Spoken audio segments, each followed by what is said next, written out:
Please listen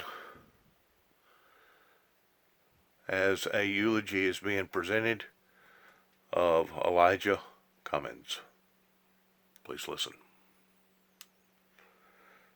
For this democracy, despite many around him who simply worked to erode civility in Congress. But after he did all he could, he continued to stand to ensure that this democracy represent all of us and that we had a government that will be accountable. And his life testament is that after he's done all he could, he stood strong for this country. Pastor Watley there is introducing the speakers that we will hear from today. And so that you know, the first one will be the woman who has just stood and is making her way up to that lectern there, that podium. That is former First Lady, former Secretary of State Hillary Clinton. She will begin this series of remarks eulogizing Congressman Cummings. After that, we'll hear from House Speaker Nancy Pelosi, as well as two former presidents who are in the audience as well. We're going to take a few minutes and listen in to what Secretary Clinton has to say. This is the day the Lord has made. Let us rejoice and be glad in it. Because this is the day for the homegoing celebration of a great man, a moral leader, and a friend. To Bishop Walter Scott Thomas and First Lady of the Church, Patricia Thomas, and the new Psalmist Baptist Church, thank you for welcoming us all here to reflect on the life and celebrate the service of Elijah Cummings. And to the Cummings family, to his political family, the constituents from the Maryland Congressional 7th District, thank you for sharing him with our country and the world. And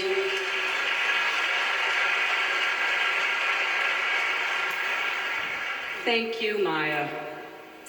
As you have said so beautifully, you walked by Elijah's side on this journey. Thank you for your steadfastness, your resilience, and your leadership.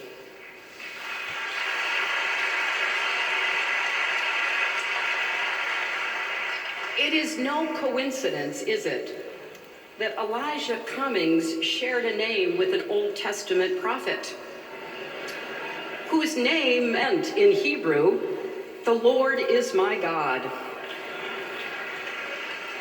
and who used the power and the wisdom that God gave him to uphold the moral law that all people are subject to, and because of all people are equal.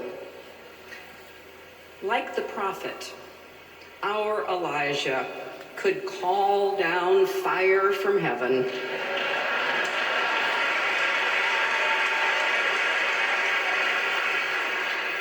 but he also prayed and worked for healing. He weathered storms and earthquakes, but never lost his faith. Like that Old Testament prophet, he stood against corrupt leadership of King Ahab and Queen Jezebel.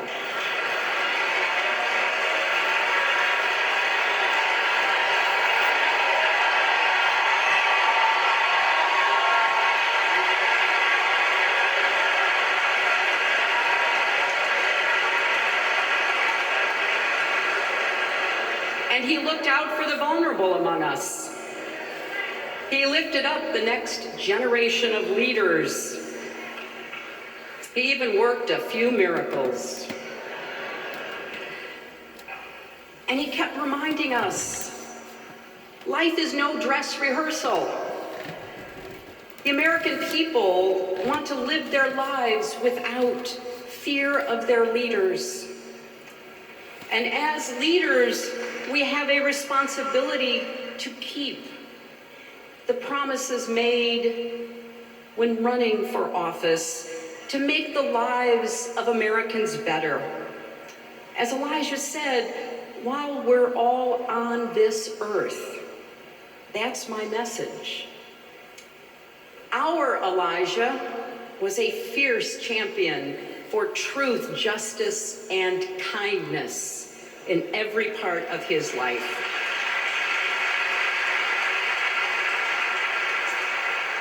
His integrity and character, his can-do spirit, made him a guiding light in the Congress. He pushed back against the abuse of power. He was unwavering in his defense of our democracy.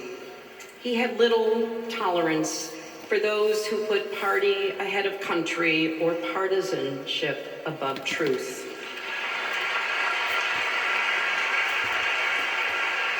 But he could find common ground with anyone willing to seek it with him. And he liked to remind all of us that you can't get so caught up in who you are fighting that you forget what you are fighting for.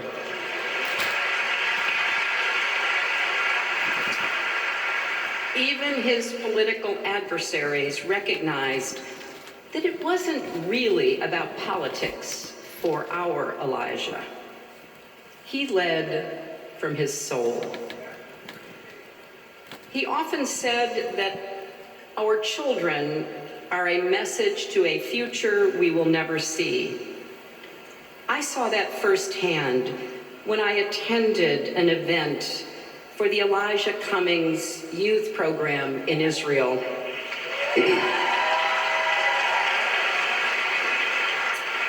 A leadership program for young people in his district. And Elijah didn't just put his name on the program and then forget about it. He interviewed every applicant. He was personally invested in their success. He wanted all of us to see our young people as he memorably asked us to do when he gave the eulogy at the funeral for Freddie Gray. Did you see him? By the time these young people came back from Israel to Baltimore, they had celebrated Shabbat, studied Hebrew, hiked up Masada. They had seen and been seen and made lifelong friends, all because Elijah Cummings knew from his own experiences that it's one thing to learn abstractly about the world, but another to experience it with people different from yourself, learning from each other, lifting each other up. You know, Elijah often said his philosophy was simple. Do something. Go out and do something. No matter how daunting a problem seems, no matter how helpless you feel, surely there is something you can do. I think that remains his challenge to each of us. As he said, even if it seems small, there's usually something you can do if you are looking for it. You can defend the truth. You can defend democracy. You can lift up others. And toward the end of his life, he said, I am begging the American people to pay attention to what is going on. Because if you want to have a democracy intact for your children and your children's children and generations yet unborn, we have got to guard this moment. This is our watch. Our Elijah knew, because he was a man of faith and a man of the church, that life was fleeting and precious. And that's why he worked so hard to make every moment of his life count. When we're dancing with the angels, the question will be asked, he said, in 2019, what did we do to make sure we kept our democracy intact?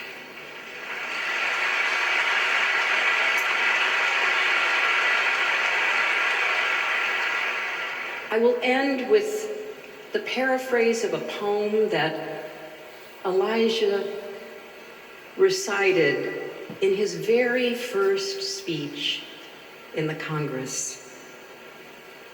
He said that he told himself this poem as many as 20 times a day. I only have a minute, 60 seconds in it. forced upon me. I did not choose it, but I know that I must use it. Give account if I abuse it, suffer if I lose it. Only a tiny little minute, but eternity is in it. Thank you, Elijah Cummings, for your work, your service, and the lessons you leave us. God bless you. Amen. Amen. Yes. Amen. That was good. That was good.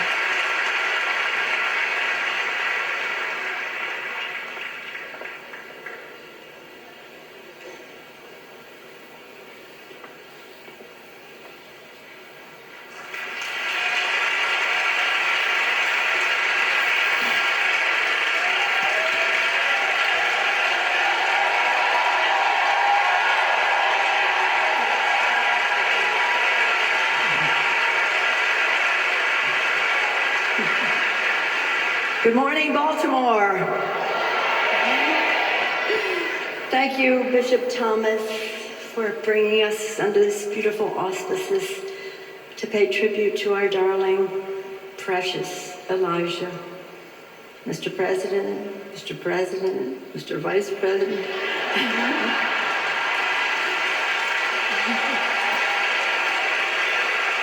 Madam Secretary, Archbishop Laurie, Bishop, members of the clergy, distinguished guests who are all here for our darling Elijah. As Speaker of the House, I have the sad honor and personal privilege to bring the condolences of the entire Congress of the United States to Maya, the Cummings family, the people, the constituents of Elijah's district, people of Baltimore, to our entire country. I say that with great authority because yesterday, my friends and those of you who loved Elijah, yesterday, Maya gave us the privilege of having a celebration of Elijah's life in the capital of the United States.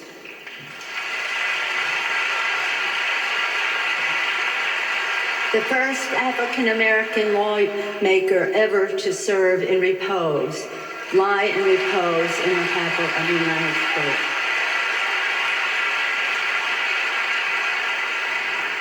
It was so beautiful. And as has been referenced, Elijah brought people together in life of different parties and in his death of different parties. And that's why I'm so pleased that yesterday's service was very bipartisan. In fact, it took bipartisan agreement for Elijah to lie in repose on the same catapult that Abraham Lincoln lay in repose in the Capitol.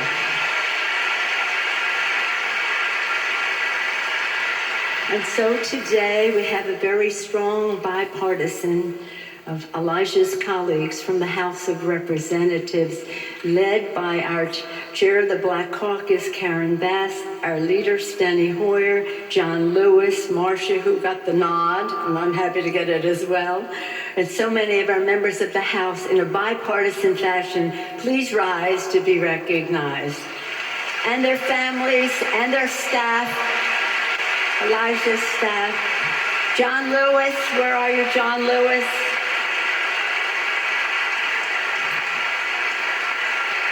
And we had a strong representation from the United States Senate in a bipartisan way yesterday. Today also led by Ben Cardin and Chris Van Hollen, bringing so many senators here today.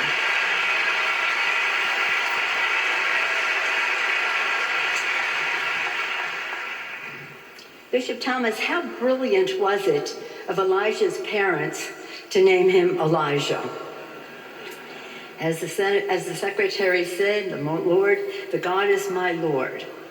And as we know from the Old Testament, there is a tradition to leave a seat at the table for Elijah who might show up. But our Elijah always made a seat at the table for others. He made a seat at the table for children who needed an education, for even new members of Congress so that he could mentor them, for all who wanted to be part of the American dream. Elijah himself personally lived the American dream, and he wanted everyone else to have that opportunity, hence many seats at the table. How fortunate for our country that his parents also taught him to live up to his name. How blessed are we all to know him and to benefit from his friendship and his leadership. Elijah was a proud man, proud of his heritage, proud of Baltimore,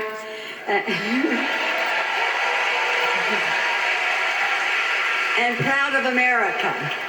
He always appealed to our better angels and to the promise of America, calling us to live up to our principles and for a higher purpose. As he said, and this is so, all the words that we will use that are the best words are words that Elijah used, was when we were not meeting the needs of children in our country, he said, "We are better than this."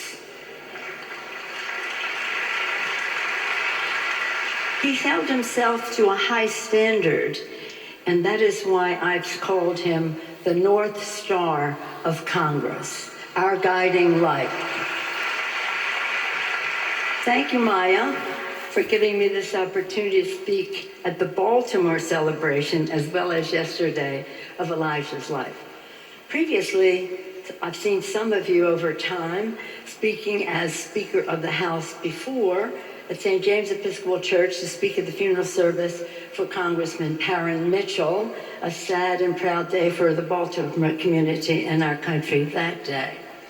Paying tribute to Parren was both an official and a personal honor. My D'Alessandro family and the Mitchell family had been friends for generations. Now it is my great honor and personal sadness to join you at the New Psalmist Baptist Church, Elijah's Church, to celebrate Elijah's life. As I said, yesterday, members of Congress said goodbye to Elijah. Maya gave us the honor again of holding that official service in the statuary hall of the House. At that time, I said this was appropriate because Elijah was master of the House. Master of the House. In his chairmanship of the Committee on Oversight and Reform, he lived up to his responsibilities to hold the federal government accountable to the laws of the land. One word I would use to describe Elijah over and over again is the word future. He was there to make the future for our children, whom he called, as has been said, our living messengers to a future we will never see. But he wanted for those children to have a future worthy of their aspirations, and he wanted them to have a future built on our values, continue to be built on our values. And as a master of the house, he was also the mentor of the house. Does anybody in here be mentored by Elijah Cummings? I think so. It was no surprise that when we had this election and we won the Congress that Elijah said, send me as many freshmen as you can because I want to help them be oriented to reach their fullest potential in the House of Representatives. So wonderful that he did that. And all members, whether new or not, benefited from the generosity of his spirit, sometimes the candor of how we do our work. Whether we asked or not, the candor was there. And again, it was an honor to share, again, some of these thoughts about our dear Elijah. Elijah loved Baltimore and his district. He was my Baltimore brother in Congress. We had our chats about Baltimore all the time. He loved and respected his constituents. By example, he gave people hope. By his courage, he fought for what is right. By his brilliance, knowledge, and legal prowess, he made a difference in so many ways, fighting for gun violence prevention, expanding opportunity for everyone, recognizing, now this was the most recent recognizing the cost of prescription drugs hurt the health and economic well-being of America's working families, he was willing to reach across the aisle, even across the Capitol, even down Pennsylvania Avenue. So it should be a source of pride to all of us who loved Elijah that the committee chairman immediately named H.R. 3, the Lower Drug Cost Act, now the Elijah E. Cummings Lower Cost Drug Act.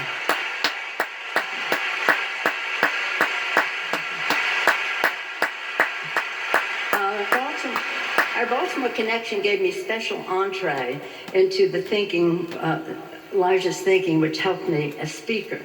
Our love of the Orioles and the Ravens made it fun. Thank you, Baltimore, for your contribution to the greatness of the United States of America. When I spoke on Wednesday at my brother Tommy D'Alessandro's service, I acknowledged that we would be honoring Elijah today.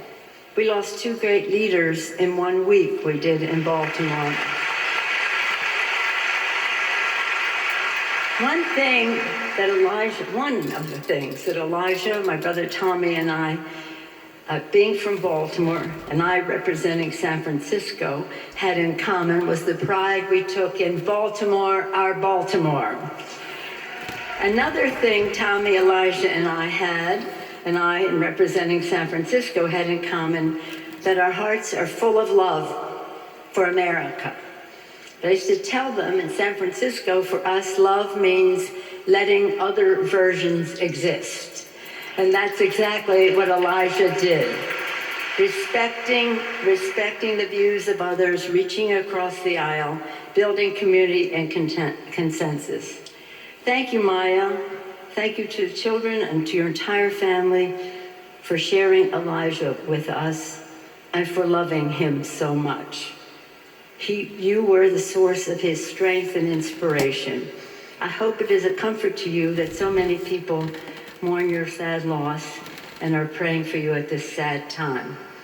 As we always pray for God to bless America, let us acknowledge that God truly blessed America with the life and legacy of Elijah E. Cummings, mentor, master of the house, North Star, Mr. Chairman, Master of the House, may he rest in peace, Elijah Cummings. Thank you all so much.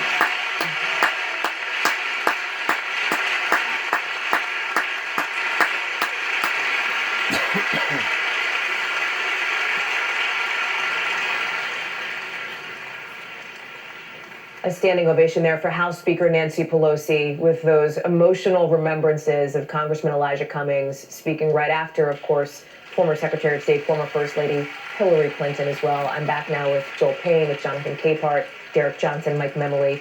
We only have about 30 seconds left here, but boy, you could feel the raw emotion in these speeches and the celebration, too, of a life truly well-lived. Yeah, what we saw was Speaker Pelosi at her most raw, most emotional, which telegraphed how close she was to Congressman Cummings. Yeah. And also is as much a celebration of him as it was Baltimore.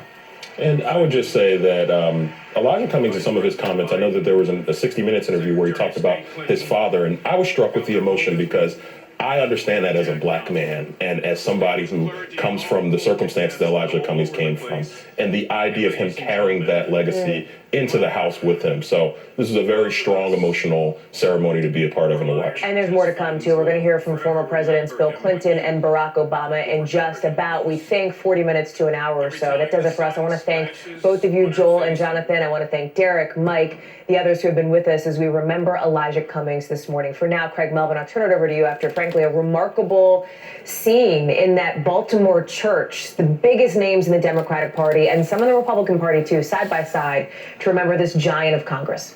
Elijah Cummings bringing folks together in death just as he did in life. Hallie Jackson. Hallie, good to see you. Craig Melvin here, MSNBC headquarters in New York City. Right now, as Hallie just mentioned, there are former presidents, current and former members of Congress. That was just Kwesi Mfume there. President Barack Obama, set to be the last speaker at the service. Civil rights icons among the hundreds of mourners who were gathered for the funeral service of Congressman Elijah Cummings. Cummings making that final trip back to his beloved hometown of Baltimore, Maryland this morning after becoming the first African-American lawmaker to lie in state in the U.S. Capitol yesterday.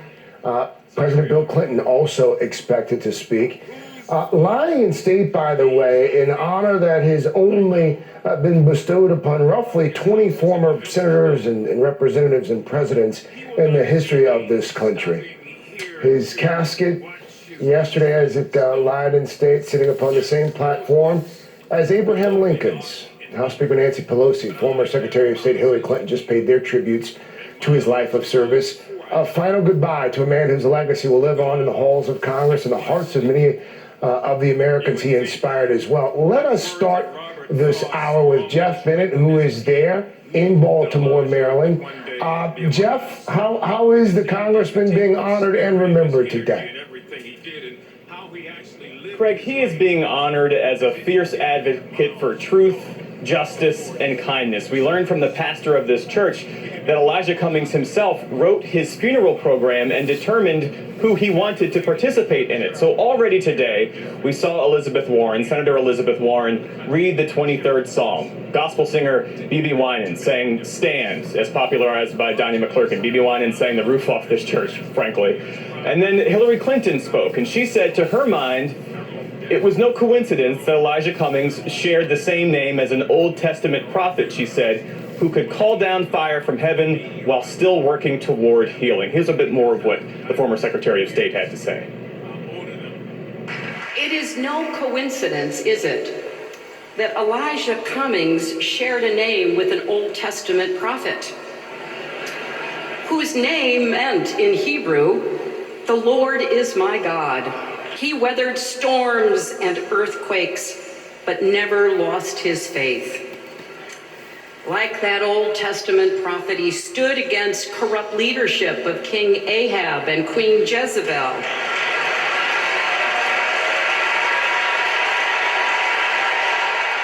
Our Elijah always made a seat at the table for others. He made a seat at the table for children who needed an education, for even new members of Congress so that he could mentor them, for all who wanted to be part of the American dream. Elijah himself personally lived the American dream, and he wanted everyone else to have that opportunity. So that, of course, was House Speaker Nancy Pelosi, again reiterating Cummings as she called him a master of the House, given his keen political sense, but also a mentor of the House, given the way that he sought to train up freshman lawmakers to do the kind of oversight work that he cared so much about. And that is really an important point to make, because yes, while Elijah Cummings is remembered as one of the last remaining giants on Capitol Hill, he could have, if he wanted to, skated on that reputation, but instead he still did the work. And so Nancy Pelosi spoke to the point that yes, he still introduced legislation to protect whistleblower protections. He still sought to, integrate the military, introducing some legislation aimed at that. Still tried to rein in the cost of skyrocketing prescriptions. And so in that way, she was making the larger point that even as he fought for civil rights and civility in the Congress, he was still really intent on passing what he saw as being valuable policy, Craig. Jeff, we are waiting for Presidents Obama and Clinton to speak, perhaps an hour and some change.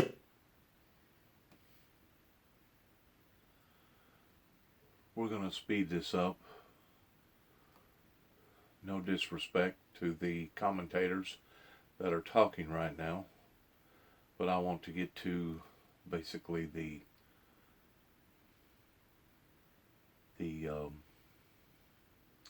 eulogy speakers that are presenting Mr. Elijah Cummings in his affairs.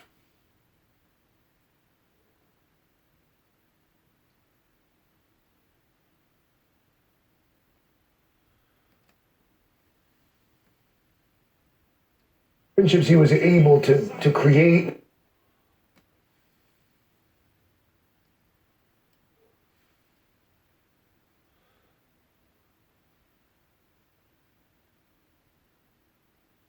Be a special election called by the governor, but first a primary and then a general election. I think October 28th is the deadline for the governor to set the dates for that.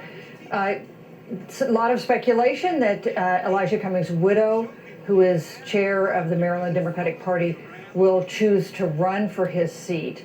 It seems to me she would likely be in a pretty commanding position to do so, given her own political standing and also this outpouring of affection for her late husband. Dr. Maya Rocky Moore Cummings. Can I jump in and just, yeah. So I think Susan is right. There's a lot of speculation about Maya. And I just want to say that Maya has been in politics for a long time. She was actually a staffer on Capitol Hill. She served as chief of staff to former Congressman Mel Watt out of North Carolina. She actually ran for governor earlier this year and unfortunately had to drop out of that race because of Congressman Cummings' failing health. But she is also beloved by the people. Like Susan said, she's chair of the Democratic Party. She replaced Kathleen Matthews. Matthews, of course, is the wife to your colleague Chris Matthews, and they share a very strong relationship with Marilyn Mosby, who you'll remember is the district attorney of Baltimore, and she's beloved by the people. So I think that she'll have some allies ready to campaign for her should she decide to carry out her husband's legacy. Stand by for me, all three of you, if you can, Antoine, Susan, Tiffany, because we're going to turn our attention for just a moment to a major development from the Justice Department. Attorney General Bill Barr's original investigation into the origins of the Russia probe is now a criminal investigation, but who's at the center of it? It's only a matter of time until your check engine light comes on, or worse yet, your car needs repair. That could mean a big surprise auto repair bill. Those repairs are more expensive than ever. A new engine can be over $5,000. A new transmission over $4,000. That's why it's so important you call CarShield today. CarShield is the #1 auto protection company in the country. I liked CarShield because they were reliable, they were affordable, and they were trustworthy.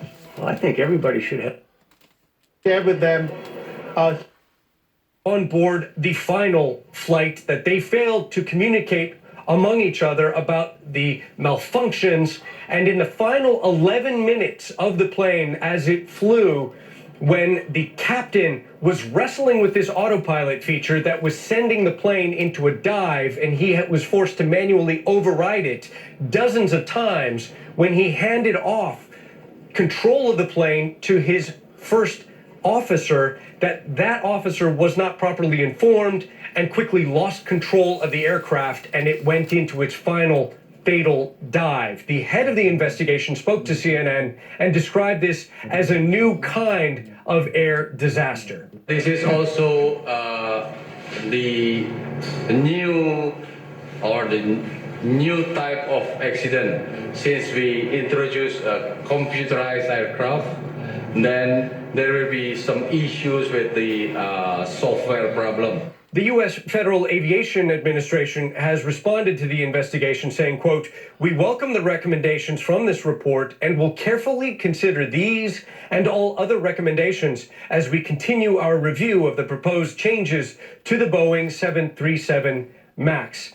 Now, this new classification of Boeing aircraft has been completely grounded because 5 months after the Lion Air disaster, an Ethiopian Airlines flight crashed as well, involving a Boeing 737 MAX and also this same flawed autopilot feature. Boeing has come out with a statement saying that it has corrected the autopilot feature, that it has created new fail-safes to prevent it from going automatically into effect if it gets faulty information relayed to the airplane's computer, and that it has improved training manuals to ensure that pilots will know what to do in the future if this autopilot feature kicks in. Boeing says it has faced losses of up to $5 billion in relation to these two air disasters, and it will be paying compensation of some $100 million to the families of the many victims. Ivan Watson, CNN, Hong Kong. Waterfront property as a $0 monthly plan premium in many areas. From the White House. Do you think we would tolerate this if this was children coming from Canada or from Eastern Europe? I think things would be very different. How do Democrats navigate the impending mess before them and the disagreements over this?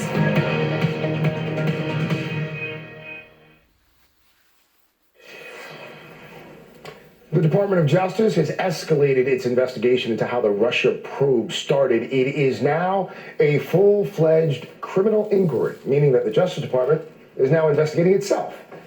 The move gives investigators the power to subpoena witnesses and documents, convene a grand jury, even file criminal charges. And it's important to note at this particular juncture, it is not clear what crime is actually being investigated or why this change in status is happening now. This latest development, though, comes amid an extremely consequential week for the impeachment inquiry. More testimony is expected this weekend.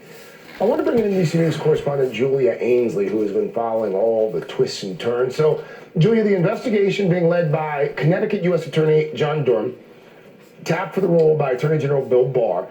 Are you getting the sense that this is where things were always headed? Yeah, Craig, it's interesting. We don't know when exactly this became a criminal investigation. So it could be that things heated up this summer and just now we in the media are learning that it is a criminal investigation. But it changes this investigation in some key ways. When this was just a review. This will be part one of Elijah Cummings, of his eulogy that is being given by various leaders today here in the USA. Thank you to my viewers. We'll come back to part two momentarily. Thank you.